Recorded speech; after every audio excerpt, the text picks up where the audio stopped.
لهم في أنفسهم قولا بليغا، وهو أحد 4 أنبياء عرب.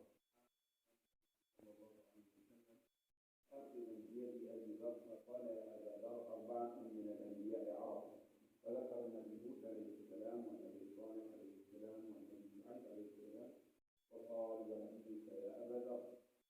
فهؤلاء 4 أنبياء العرب أرسلوا إلى العرب.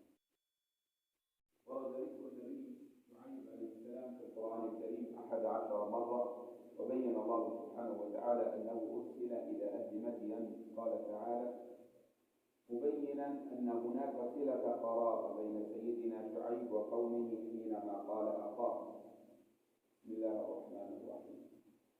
وإلى مدين أخاهم شعيبا قال يا قوم اعبدوا الله ما لكم من إله غيره.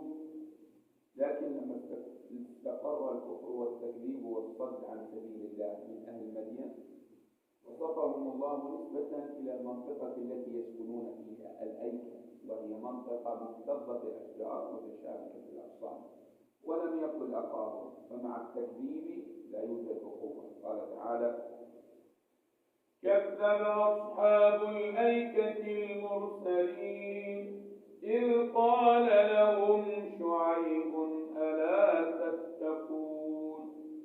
صفات أهل مدين أصحاب الأيكة الواردة في القرآن الكريم كانوا يعبدون الأصنام، يطففون المكيال والميزان، يبخسون الناس أشياء، لا يوفون الأجر، فإنهم كانوا أول من احتكر للسلع.